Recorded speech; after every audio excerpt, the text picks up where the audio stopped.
안녕하세요. 공병호TV의 공병호입니다. 막 강연을 마치고 들어온 길입니다. 오늘 강연은 아주 국내에서도 유수의 아주 큰 규모의 연구원에서 강의가 있었습니다. 강연을 마치니까 한 여성 연구원 분이 질문을 했습니다. 요즘 젊은 분들은 생활의 균형 문제가 있기 때문에 시대 변화가 그렇게 아주 격동적으로 바뀌더라도 그렇게 열심히 하는 것이 큰 의미가 있겠느냐, 그런 이야기를 저에게 던졌습니다. 그래서 솔직하게 공 박사님이 좀 더 우리보다 오래 살았으니까 젊은 날의 생활의 균형 문제를 어떻게 받아들이는가 의견을 듣고 싶다고 그렇게 솔직한 질문을 던졌습니다. 아주 귀한 질문이죠. 살아보고 난 다음에 그 해답을 구할 수가 있는 그런 답이기 때문에 제가 강연장 말미에 드렸던 질문에 대한 답을 그대로 여러분들에게 말씀을 드리도록 그렇게 하겠습니다. 사실 열심히 한다고 해서 생이 다 잘 풀리는 건 아니죠. 열심히 한다는 것은 성공할 가능성을 높이고 인생의 후반전이 좀 더 풍요로워질 가능성을 높이는 것이지, 반드시 열심히 한다고 해서 그 가능성이 실현되는 것은 아니죠. 그렇기 때문에 젊은 날 연구원 생활을 하든 직장 생활을 하든 간에 업무에 대한 강도나 이런 부분을 얼만큼 유지할 것인가 하는 문제는 아마 이 방송을 들으신 대부분의 젊은 분들이 갖고 있는 고민거리지 않겠냐, 그런 생각을 하게 됩니다. 정답은 없죠. 그러나 제가 걸어왔던 길뿐만 아니고 주관적인 답을 정리하면은 생각보다 삶이 길다는 거죠. 그리고 열심히 할 수 있는 시기라는 것도 인생에서 그렇게 길지 않다는 거죠.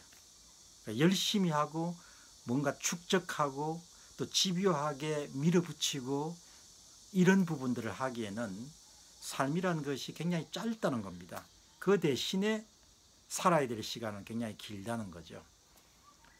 나이가 조금 들어가면서 나이가 드신 분들의 삶을 이렇게 들여다볼 기회가 있죠. 만남을 가질 수도 있고 대화를 할 기회도 있고. 근데 역시 젊은 날에 고생한 건 큰 문제는 아니고 나이가 들어가며 삶이 좀 안정적이고 풍요로워지는 것이 훨씬 더 멋진 인생이라는 생각을 하게 됩니다.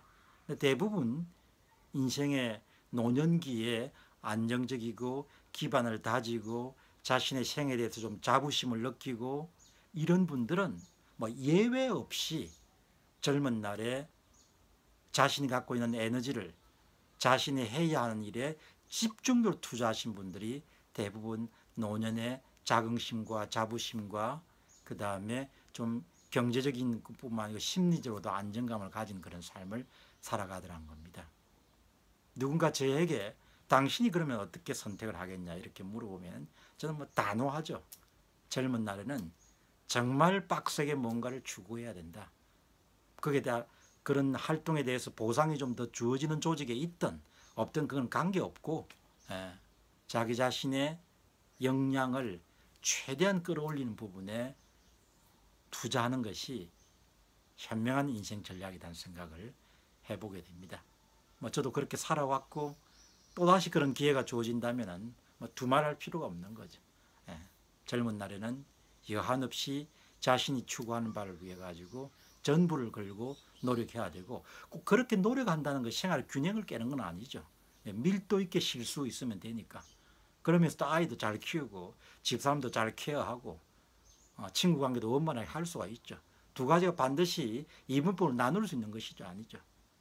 그래서 균형이란 것은 가장 열심히 하면서도 막간의 시간에 아이들, 지인들을 잘 이렇게 돌보는 것이 아니겠냐는 생각을 하게 됩니다. 가고 나면 그렇게 하고 싶어도 할 수가 없죠. 공병호TV의 공병호였습니다. 감사합니다.